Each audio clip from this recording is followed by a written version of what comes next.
नमस्कार, मैं हूं अंजलि मिश्रा और आप सभी का स्वागत है हमारे YouTube चैनल कॉर्प बिज पे।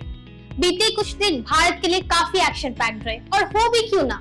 चुनावी त्योहार का रंग जब देश भर में चढ़ता है तो फिर गली गली की रौनक अलग होती है। सभी फेजेस की वोटिंग के बाद लोगों का मत सामने आया और भारत को मिली नई सरकार। एग्जिट पोल्स के काफी विपरीत इस बार बीजेपी बहुमत लाने में असफल रही, पर अंत में एनडीए के नेता के रूप में श्री नरेंद्र मोदी जी ने तीसरी बार प्रधानमंत्री की शपथ ली।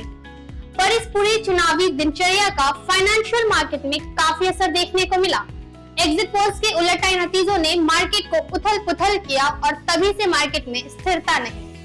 इससे फिर से एक बात तो साफ है कि चुनावी नतीजों और पॉलिटिकल हलचल का सीधा असर मार्केट पर पड़ता है। पर अब जब भारत के प्रधानमंत्री ने अगले शासन के लिए शपथ ले ली है, मार्केट में फिर से स्थिरता कुछ ज्यादा दूर नहीं। तो फिर देर किस बात की, आइए समझते हैं ऐसे कौन से स्टॉक्स हैं जिन पर आप इन इलेक्शन रिजल्ट्स के बाद इन्वेस्ट करने से सबसे अच्छे रिजल्ट्स हासिल कर सकते हैं।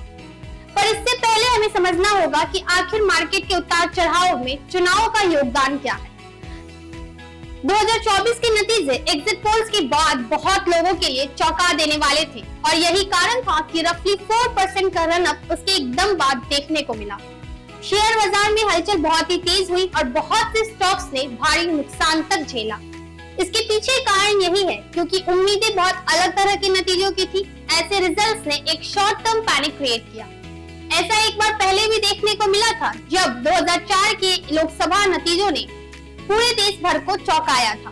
उस वक्त से तुलना करके हमें ये भी पता चलता है कि ऐसे अनप्रेडिक्टेबल रिजल्ट्स बहुत अच्छी लॉन्ग टर्म इन्वेस्टमेंट लेकर साथ आते हैं।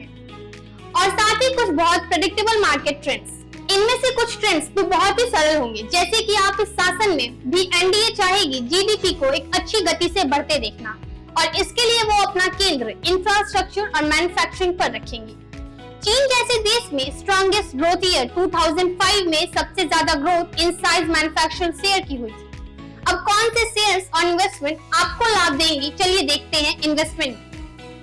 अपने लिए सही स्टॉक चुनने के लिए आपका गोल भी क्लियर होना चाहिए। आप लॉन्ग टर्म इन्वेस्टमेंट की सोच रहे हैं या अग्रेसिव रिटर्न्स, आपका गोल है उसके हिसाब से अपने लिए सही पोर्टफोलियो चुनें।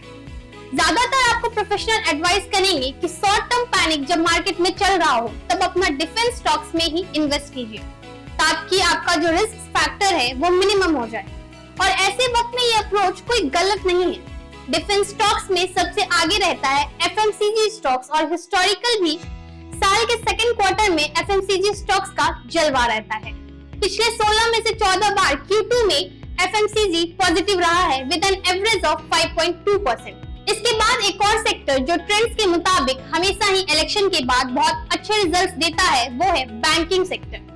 वजह बहुत सिंपल है, क्योंकि नई सरकार कैश फ्लो, इन्फ्लेशन और बैंकिंग पर सबसे पहले फोकस करना चाहती है और इस वजह से ये इन्वेस्टमेंट अच्छे रिजल्ट्स देती है। एक और सेफ और टैक्टिकल इन्वेस्टमेंट होगी मैन्युफैक्चरिंग और इंफ्रास्ट्रक्चर रिलेटेड। एनडीए सरकार ने सामने से ये कहा है कि इस शासन में भी वो जीडीपी ग्रोथ पर फोकस रखेंगे और जीडीपी ग्रोथ का सीधा रिलेशन मैन्युफैक्चरिंग और इंफ्रास्ट्रक्चर से होता है।